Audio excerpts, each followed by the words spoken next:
నారాయణ గారు చెప్తారా? మీకు కాలేజా ఇవాళ సెలవు కదా? ఈరోజు సెలవు మా ఊరు. అలాగే. ఓం శ్రీ గురుభ్యో నమః. అందరికీ నమస్కారం. నిన్నటి క్లాసులో మేడం అంటే 26 లక్షణాలు అంటే దైవీ సంపత్తి 26 లక్షణాలు చెప్పారు. అలా ఈ రోజు కూడా అంటే ఒక 10 అంటే ఒక గృహస్థులు కూడా 10 ధర్మాలు ఉండాలని చెప్పి ఈ రోజు కూడా చెప్పారు ఇక్కడ. అంటే ఇక్కడ మనం బాగా గ్రహించవలసింది ఏంటంటే ఎన్లైటైన్మెంట్ అయినటువంటి గురువులు అంటే ఆత్మజ్ఞానం పొందినటువంటి వ్యక్తులు ఎప్పుడు కూడా అంటే మనము అంటే మానవ జన్మకు వచ్చి ఏం చేస్తున్నామంటే ఏదో వృధాగా కాలం గడిపేస్తున్నాం తప్ప ఆ ప్రయాణం సాగించట్లేదు. ఆ ప్రయాణం ఆత్మజ్ఞాన ప్రయాణం చేయాలంటే ఆత్మసిద్ధిని పొందాలంటే ఏం చేయాలనేటువంటి విషయాలను ఇక్కడ మనకు బాగా ఉటంకించారమ్మా. అలాగే భద్రహరి చెప్పినటువంటివి ఇవన్నీ కూడా అంటే సమము దమము ఇవన్నీ కూడా మనకి ఆ ఇంద్రియ నిగ్రహాలు ఇవన్నీ మనకి ఎప్పుడైతే ఉన్నాయో, లేకపోతే ఏంటవుతుందంటే లాస్ట్ లో మనం చెప్పుకొచ్చారు అంటే సేవగల మాను సేవ లేనటువంటి మాను. ఆ సేవ ఎప్పుడైతే సేవ లేదు ఏంటవుతుందంటే ఈ ఈ ఈ విషయ ప్రపంచంలో కొట్టుకొని వెళ్ళిపోతాం. అది సేవగల మాను ఎప్పుడైతే స్ట్రాంగ్ గా ఉన్నదనుకుంటే చెట్టు, అది మనకి పెద్ద వర్షాలు వచ్చినా అది కూలనట్టు ఉంటుందని చెప్పుకొచ్చారు. అలాగే ఇక్కడ ఇంకోటి ఏంటమ్మంటే చిన్న వయసులోనే ఇవన్నీ అలవడాలని మనకి చెప్పారు ఇక్కడ భగవత్ విషయాలు.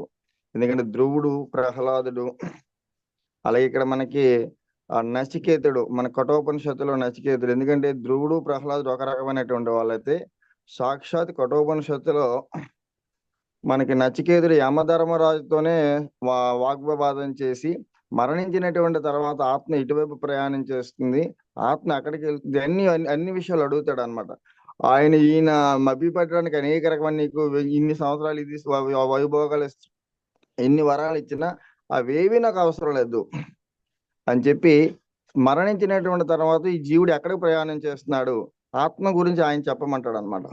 ఇలా అంటే వీటన్నిటి నుంచి మనకి నేర్చుకోవాల్సింది ఏంటంటే మనం ఏదో ఒక 50 సంవత్సరాలు 60 సంవత్సరాలు 70 సంవత్సరాలు అయిపోయిన తర్వాత ఏదో నేర్చుకుంటామంటే అప్పుడు నేర్చుకోవడానికి ఇంకేం ఉండదమ్మా. అంటే చిన్న వయసులోనే ఇది మనం ఎప్పుడైతే మనకు బాగా అలవాటు అయిందో తర్వాత దానికి ఇంప్లిమెంట్ చేసుకోవచ్చు అంతే తప్ప మనకి 50 సంవత్సరాల్లో చేసింది ఏమి ఉండదు, తర్వాత అప్పుడు అంత అయిపోతుంది. ఇంకో విషయం ఏంటంటే మనకి సాయిబాబా సచ్చరిత్రలో మణమ్మ గారు రాసినటువంటి ఓవి టు ఓవి అనేటువంటి ఒక బుక్ ఉందమ్మా. అందులో కూడా బాబా గారు అడుగుతారు ఎందుకు వచ్చావు పిడకలు ఎత్తడానికి వచ్చావు భూమి మీదకి అంటే మణి ఓవి టు ఓవి అని ఒక బుక్ ఉంటదమ్మా. ఓవి టు ఓవి సందస్సులో ఏంటమ్మా ఏంటది? ఓవి టు ఓవి ఓవి టు ఓవి అమ్మ ఓవి సందస్సులో ఉంటదమ్మా. సాయిబాబా సచ్చరిత్ర మేడం. అది సాయి సచ్చరిత్రనే. అయితే పత్తినారాయణరావు గారు రాసిందేమో చిన్నగా ఉంటుంది బుక్. ఇది పెద్దగా ఉంటుంది, చాలా పెద్దగా ఉంటుంది. అంటే ఓవి టు ఓవి అంటే అక్కడ మరాఠీలో వాళ్ళు రాసిన అంటే దబోల్కర్ రాసిన గ్రంథంలో మొత్తం పూర్తి గ్రంథాన్ని పెద్ద గ్రంథం ఉంటుంది మేడం. అది షార్ట్ చేసి పత్తినారాయణరావు గారు రాసింది మనకు ఎక్కువ ప్రచారంలో ఉంది. అది అది ఓవి టు ఓవి అంటే వాళ్ళ ఓవి ఛందస్సు అమ్మా. ఓవి ఛందస్సు మేడం. అది ఓవి సందస్సం ఓవి ఓవి ఓవి అంటే మరాఠీలో ఓవి ఛందస్సు అని ఉంది మేడం. ఓవి ఛందస్సులో రాశారు వాళ్ళు.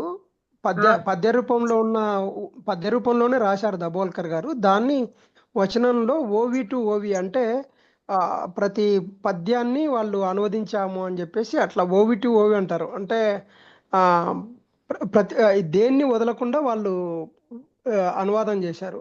మణి అమ్మ గారని ఇక్కడ ఉంటారు మేడం, కిషన్ బాగ్ లో. ఇదిగా ఆమె చాలా భక్తురాలు. ఆమె రాసింది, టీచర్ ఆమె. అలా ఆమె అనువాదం చేసింది ఆ బుక్. చాలా పెద్ద గ్రంథము. దాని గురించి చెప్తున్నారు నారాయణ సార్. చెప్పండి నారాయణ గారు. దాన్ని తర్వాత అచలానంద సరస్వతి అని ఆయన కొంచెం మార్పులు చేర్పులు చేసి రాశారమ్మ. అందులో 8వ అధ్యాయంలో చెప్తారు మీకు. అంటే మానవ జీవిత ప్రయోజనం ఏంటంటే ఇప్పుడు మనకి చెప్పారు కదా, ఇక్కడ ఆయన కూడా ఏమంటారంటే పిల్లులు, కుక్కలు, పందులు ఇవన్నీ కూడా జీవిస్తున్నాయి, ఆహారం ఆ ఆహారం చేస్తున్నాయి, మైథునం చేస్తున్నాయి, పిల్లలకు అంటున్నాయి, అన్ని చేస్తున్నాయి. కానీ వాటికి మనకు ఉన్నటువంటి తేడా ఏది? భగవంతుడు కేవలం వాటికి లేనిది మనకున్నది ఏంటి? మనకి బుద్ధి, జ్ఞానం, వాక్ ఇవన్నీ ఇచ్చాడు కదా. ఇవన్నీ చేసి అవి కూడా అవే చేస్తున్నావు, నువ్వు కూడా ఇదే చేస్తున్నావు. దీనివల్ల భగవత్ ప్రయోజనం ఎందుకు బాగా చెప్పారు. ఎందుకు ఇచ్చాడని చెప్పి అడుగుతారమ్మా. అంటే నువ్వెందుకు పిడకలు ఎదుర్కోవడానికి వచ్చావా అని చెప్పి బాబా గారు చాలా సందర్భాలు ఆయన అడుగుతారు. ఎవరు అంటే చెప్పారో ఎంత బాగా ఎందుకు చెప్పారు ఆ పాయింట్. ఆ 8వ అధ్యాయంలో అంటే పర్టికులర్ ఆ గ్రంథంలో మాత్రం చాలా క్లారిటీగా ఉంటదమ్మా ఈ విషయం. అలా ఏంటంటే ఎన్లైటన్మెంట్ సద్గురువులు ఏం చేస్తున్నారంటే మనం ఏం చేస్తున్నామంటే జీవితాన్ని ఇది అలాగనే ఏదో గడిపేస్తున్నాం తప్ప ఎందుకు ఈ జీవితం యొక్క సార్థకత పరమాత్మ వైపు మన జీవితాన్ని నడిపించుకోలేకపోతున్నాం అన్నటువంటి విషయాన్ని ఎన్లైట్మెంట్ అనేటువంటి ఏ సద్గురువులు కూడా ఏం చేస్తారంటే మనల్ని పదే సారి హెచ్చరిస్తారు. దీన్ని మనం బాగా ఇంకించుకొని మన జీవిస్తున్నామా లేకపోతే ఏదో బతికేస్తున్నామా, ఏంటి జీవనం ఎటువైపు మనం సాగాలి అన్నటువంటి దాన్ని మనం ఇప్పుడైతే మనం బాగా పరిశీలించినట్లయితే అప్పుడు మనం ఈ జన్మలోనే తరించినటువంటి భాగ్యవంతులు అవుతాం. లేకపోతే ఏంటవుతుందంటే నేను ఇంకోటి చెప్పనా నారాయణ ప్రవాహంలోకి గారు, వెళ్ళిపోతాం. పక్షులకి, అమ్మా జంతువులకి, మనవలు, పిల్లలు అంటూ పట్టుకుని వేలాడవు, అది మనుషులే అది వేలాడతారు. అంతే. అవును. అందుకే కొన్ని సందర్భాలు కృష్ణమూర్తి గారు మనుషుల కంటే పక్షులు హాయిగా జీవిస్తున్నాయని చెప్తారమ్మా.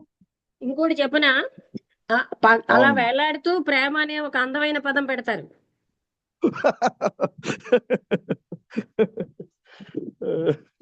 అవునమ్మా.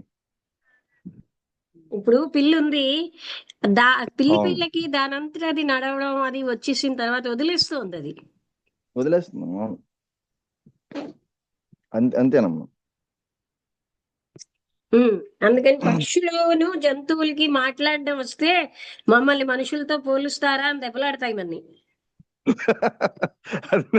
అది నిజమేనమ్మా.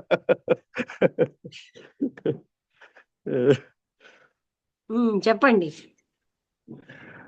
కాబట్టి మనం అంటే వీటన్నిటికంటే అంటే ఇప్పుడు అక్కడ కూడా చెప్పారు మనకి మానవ జన్మ రావడం అనేది బాగా దుర్లభమైనటువంటిదని. అంటే మానవ జన్మ దుర్లభ. అంటే ఈ మానవ జన్మ రావడం అనేది చాలా దుర్లభం. అలాంటి దుర్లభమైనటువంటి మనకి దీన్ని మనం ఎలా సద్వినియోగం చేసుకోవాలి? మనకి దివ్యజ్ఞాన సమాజంలో మనకి అంటే మనకి అలా ఆత్మ ఎలా ఉద్దీపనం చెందుతుంది అంటే రాళ్ళుగా రప్పలుగా ఉన్నటువంటిది వృక్షాలుగా, జంతువులుగా, అతను వృక్షాలలో మనకి కంబైన్డ్ అనేటువంటి ఒక ఆత్మ ఉంటుందని చెప్పి ఇలా చెప్పుకొచ్చారు మనకి. ఇలా మనకి ఉద్దీపన చెంది మనం ఒక మనిషిగా పుట్టినటువంటి తర్వాత కూడా మనం ఎందుకంటే ఇప్పుడు కూడా మనం ఆత్మజ్ఞానమై ప్రయాణించకపోతే ఈ మానవ జన్మకి సార్థకత ఎక్కడ ఉంటుంది? అందుకే మనకి ఏకనాథ భాగవతంలో పరమాత్మ అంటాడు అందరూ కూడా ఆత్మానంద స్వరూపులే, ప్రతి జీవి ఆత్మానంద స్వరూపులే. కానీ ఆ ఏ జీవులు నేను ఆత్మస్వరూపుడని తెలుసుకునే అవకాశం లేదు. ఒక్క మనిషికి మాత్రమే నేను ఆత్మజ్ఞానాన్ని పొందేటువంటి అవకాశం ఉంది, తెలుసుకునేటువంటి అవకాశం ఉంది. ఆ మనిషి కూడా ఏం చేస్తుందంటే విషయ లోలత్వంలో పడిపోయి ఇదే బాహ్య ప్రపంచంలో పడి ఇదే ఆనందం అనుకుంటున్నాడు తప్ప నిజమైనటువంటి బ్రహ్మానందం పొందలేకపోతున్నాడు అని చెప్పి ఉద్ధవుడితో చెప్తాడమ్మా. ఇలా ఏ మహాత్ముడు చెప్పినా, ఏ సద్గురువు చెప్పినా, ఎందరు చెప్పినా మనకి ఆత్మజ్ఞానం వైపు, ఎందుకే మన కలియుగంలో చూడండి ఎందరో మంది సద్గురువులు, మహాత్ములు, సాధు పొంగులు వచ్చి మనకి పదే సారి హెచ్చరిస్తున్నారు. కానీ ఏంటవుతుందంటే మనం ఈ మాయకి బాగా లోబడిపోయి అటువైపు ప్రయాణం చేసేస్తున్నాం తప్ప ఇటువైపు ప్రయాణం చేయలేకపోతున్నాం. కాబట్టి మేడం గారు ఇలాంటి గొప్ప గ్రంథాలను, ఎందుకంటే నేను ఒకసారి అక్కడ మలయాళం ఆశ్రమానికి వెళ్ళాను, ఏర్పేడు వెళ్ళి అక్కడ అడిగి శుష్క వేదాంత తమో భాస్కర్ అనే గ్రంథం ఇవ్వండి అంటే మీకు ఎవరు చెప్పారని అన్నారు ఆ గ్రంథం ఉన్నట్టు. మాకు ఒక నాగేశ్వరరావు గారు ఒక ఆయన చెప్పారని అంటే బాబు అది ఇక్కడ లేదు అని చెప్పి ఇప్పుడు ఇది వాంటింగ్ ఆ రోజు లేదని చెప్పారు వాళ్ళు. ఆ రోజు నైట్ అక్కడే ఉన్నాం. ఆ స్వామి ఎక్కడైతే అంటే ఎంత నిరాడంబరంగా జీవించారో ఆ చిన్న ఆ ప్లేస్ లో అక్కడ అవన్నీ చూపించారు వాళ్ళందరూ చక్కగా. ఆ రోజు నా రాత్రి అక్కడే భోజనం చేసి నైట్ అక్కడే స్టే చేసాం. ఆ తర్వాత ప్రతిరోజు వాళ్ళు పిల్లలకి భోజనం చేసే ముందు భగవద్గీత శ్లోకాలు చెప్పి వాళ్ళు అక్కడ ఇది చేస్తారు అక్కడ. కాబట్టి ఇలాంటి మహాత్ములు అందరూ కూడా మనకి బోధించినటువంటిది ఏంటంటే, ఈ మానవ జన్మని నిర్లక్ష్యం చేయకుండా సార్థకమైన వైపు ప్రయాణింపు చేయండి అని చెప్పటం. ఇంకోటి ఏంటంటే, మనం పని కొట్టుకొని చదివిన ఇలాంటి ఇన్ని గ్రంథాలు చదవడం అనేది, వాటిని అర్థం చేసుకుని అన్నది ఇంప్లిమెంట్ చేయడం అనేది చాలా కష్టం. మేడం గారి ద్వారా ఇలాంటి ఆత్మజ్ఞానం సంబంధించినటువంటి అనేక మన కరోనా టైం నుంచి కూడా అనేకమైనటువంటి గ్రంథాలు చక్కగా మనకి అర్థమయ్యే పరిభాషలో ఆవిడ చదవటం, ఆ ఎనర్జీ మనకు అందడం, దానితో పాటు ఏంటవుతుందంటే డిస్కషన్ చేయటం, ఇంక మనం ఎక్కడైనా తప్పులు చేస్తే ఆవిడ సరి చేయటం, ఇది నిజంగా మహద్భాగ్యం అమ్మ. ఎందుకంటే మహాభాగ్యం అనేది మాలాంటి జీవితాలకి ఇంక దొరకదమ్మా, కడు దుర్లభం. కాబట్టి ఇలాంటి గొప్ప సత్సంగం మీకు నమస్కారాలు. గురువం తత్సత్త. నారాయణ గారు, ఏ సంవత్సరం నుంచి చదువుతున్నాం గుర్తుందా? 2019? 2019 అమ్మా, 2019. Okay okay. ఇప్పుడు 6 సంవత్సరాలు అయిందమ్మా. ఓకే. వసంతలత, నువ్వు మాట్లాడతావా? లేదు లక్ష్మి, విన్నాను. అంటే ఆ శ్లోకాలన్నీ గబగబ చదవడంలో నాకు కొంత అంటే ఒక వెనకాల తాత్పర్యం ఉంది కదా. చదువుతున్నావు అంటే స్పీడ్ గా వల్ల నాకు అంటే మెయిన్ ఐడియా సారాంశం గ్రహించాను. అది ఆత్మజ్ఞానం గురించి చెప్తున్నారు. ఏ విధంగా మనిషి ఆ విషయలోలత్వం వాటి వల్ల బాహ్య ప్రపంచంలోనే ఎక్కువగా మనసుని అది చేస్తాడు, లగ్నం చేస్తాడు. దానికి బదులు రెండో దయ, ఇలాంటి మంచి మంచి విషయాలన్నీ చెప్పారు. ఆ మంచి గుణాలన్నిటినీ మనమేమో ఇది చేయాలి, ప్రాక్టీస్ చేయడం, అంటే అలవర్చుకోవడం. తర్వాత బాహ్య శుద్ధి, బాహ్య శుద్ధే కాకుండా అంతర్శుద్ధి కూడా చాలా ఇంపార్టెంట్. భక్తి, ఆ తర్వాత అదే ఈ విషయాలు. తర్వాత సురాపానం గురించి కూడా చెప్పారు. ఏ విధంగా అది దానికి లోలుడైపోతే అది బయటపడడం ఎంత కష్టము. ఆ తర్వాత ఇవి చెప్పడం అంటే మధ్య మధ్యలో మర్చిపోతూ ఉంటాం, కానీ చదివినప్పుడు అనిపిస్తూ ఉంటుంది అవునవును. అందుకే నేను ఈ మధ్య మా లాడ్జ్ వాళ్ళందరినీ నోట్ చేసుకోమంటున్నాను. ఎందుకంటే మళ్ళీ మనం చూసుకోవడానికి హెల్ప్ అవుతూ ఉంటుంది. వాళ్ళు అలాగా అంటే ఇవాళ రమణ గారు రాలేదు, నోట్ చేసుకోవడం వల్ల చాలా లాభాలు ఉన్నాయని చెప్పారు. ఎందుకంటే తర్వాత మళ్ళీ చూసుకోవడానికి కూడా వీలవుతుంది. అంటే చిన్న నీలాంటి వాళ్ళు ఒక చిన్న పాయింట్ గా నోట్ చేసుకుంటే చిన్న ముక్క చాలు. ఓకే, అలాగే. అంటే అందరికీ గుర్తుండదు కదా, నాకంటే టెక్స్ట్ ఉంటుంది కనుక గుర్తుండదు. అది అంటే ఏజ్ వల్ల ఎలా అనిపిస్తుంది వల్లే కాదు, అంతలాగా గుర్తుంచుకోవడం కష్టం. చిన్న పాయింట్ లాగా పెట్టుకుంటే అదంతా మనం మరొకసారి అర్థం కాని వాళ్ళకి ఇప్పుడు మీరు చెప్పడం వల్ల ఎక్కడైనా వినని వాళ్ళకి అంత బాగా హెల్ప్ అవుతుంది.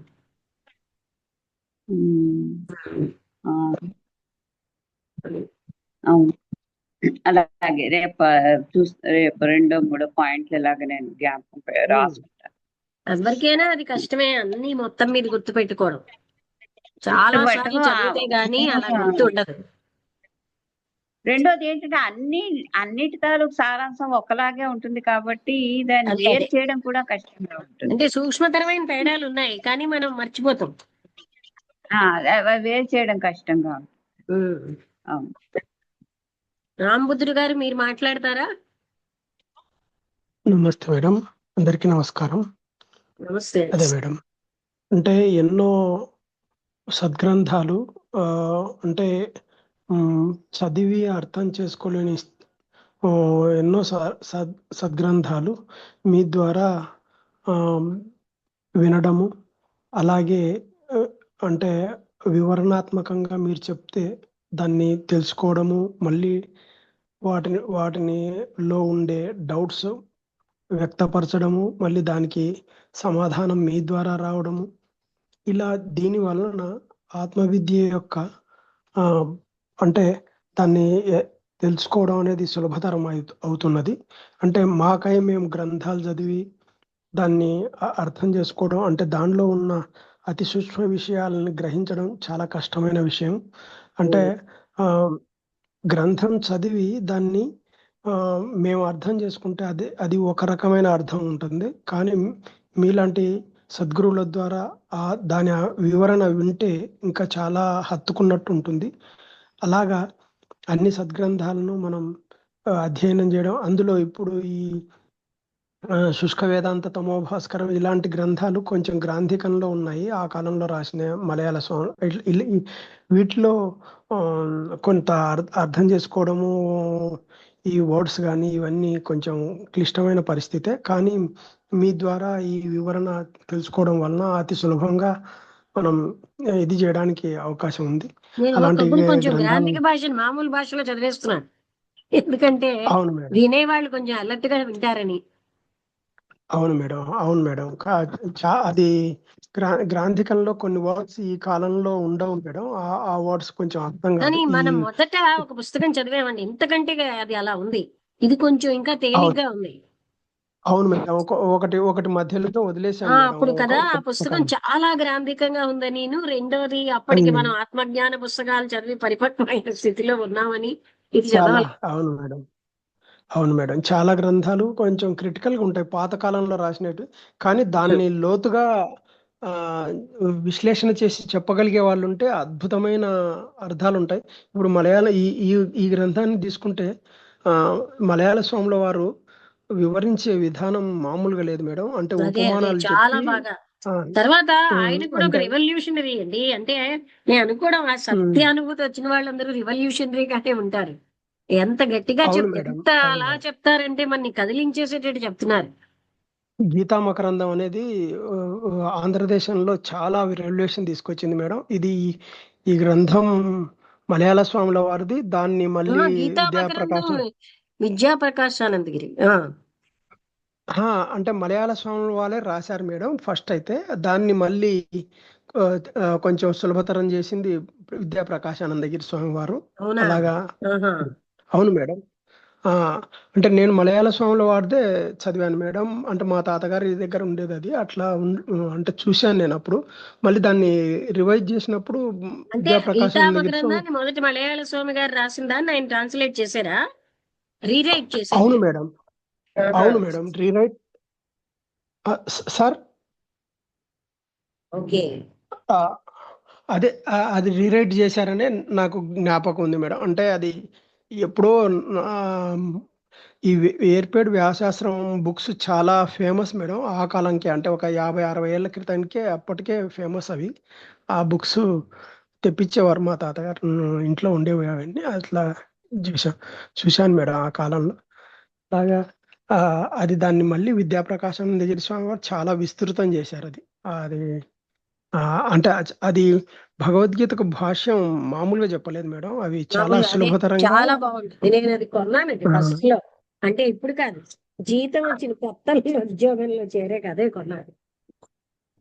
అదే మేడం, నేను 2004లో చదివాను. అప్పుడు అలాగా చాలా ఇది అనిపించింది. అంటే అన్ని గ్రంథాల కంటే ఆ గ్రంథంలో వివరణ చాలా అద్భుతంగా అనిపిస్తుంది, చాలా బాగా అనిపిస్తుంది. ఇందులో మలయాళ ఇలాంటి స్వామి గ్రంథాలు. గారికి అందరూ ఆ, పైకి రావాలన్న ఒక తపన. మళ్ళీ అతను మొదట ఏం చెప్పారంటే, అందరూ చదువుతున్నారు కానీ ఎవరికి అనుభవం రావట్లేదు. అది అందుకే ఆయన ఇది రాశానని చెప్తున్నారు. అవును మేడం, అవును మేడం. ఇంకోటి ఏంటంటే అతి సామాన్యుని దగ్గరికి ఇది జ్ఞానం తీసుకెళ్లాలా అనే ఒక తపన, గొప్ప తపన మేడం ఆయనకు. దాని ద్వారా ఆయన అన్ని అంటే కుల మత వర్గ రహిత ఈ విధంగా జ్ఞానాన్ని అందించాలని ఆయన ప్రయత్నం చేశారు. అలాంటి ఎన్నో గ్రంథాలను రాశారు. చాలా గొప్పగా ఇది ఉంది మేడం అది. అలాగా చాలా అంటే ఆ విధంగా మనం ఇప్పుడు చెప్పుకోవడంలో అంటే మ్, సుగుణాలు, యమ నియమాలకు సంబంధించిన విషయాల్లాగా అన్ని చెప్పగలుగుతున్నారు. అవి మనం ఈరోజు విన్నాము. ఆయనకి ఎంత విస్తారమైన అవతల ఉపనిషత్తులు, యువతల భగవతి ఆ శ్లోకాలన్నీ బాగా తెలిసాయి. అవును ఎన్ని మేడం, ఎన్ని చాలా సంవత్సరాల్లోంచి రాస్తున్నారు. అవును మేడం. అసలు అక్కడ చాలా గ్రంథాలు ఉన్నాయి. కానీ ఇంకోటి విషయం ఏంటంటే మేడం, అక్కడ ఆ గ్రంథాల్లో వేరే గ్రంథాలు కూడా ఉన్నాయి. కానీ అందులో అంత గ్రాంధికం ఉంది మేడం. దాని వల్ల కొంచెం ఇబ్బంది అవుతుంది మనకు అది. అలాగా ఆ ఈ శుష్క వేదాంత తమో భాస్కరమే కానీ ఇంకా వేరేవి కూడా అట్లాగే ఉన్నాయి మేడం. కొంచెం గ్రాంథికంలోనే ఉన్నాయి గ్రంథాలన్నీ. అది ఇంకా కొంచెం శుష్క వేదాంత అంటే తమో భాస్కరం ఇక్కడిది అర్థమవుతుంది, మరి కష్టంగా లేదు. ఇది అర్థమవుతుంది. వేరేవి కూడా అట్లే ఉన్నాయి మేడం. వేరేవి కూడా అర్థమవుతాయి. కొంచెం అంటే మామూలుగా చదవాలనుకునే వాళ్ళకి కొంచెం ఇబ్బందిగా ఉంటది ఈ కాలం ఇది ఉన్న వాళ్ళకి అట్లా. అది madam. Okay okay madam, thank you. Okay, ఎవరైనా ఏమైనా మాట్లాడతారా? ముగించేద్దామా? అలాగే మేడం, చాలా బాగుంది, వింటున్నాను. Okay, okay madam. ముగించేద్దాం.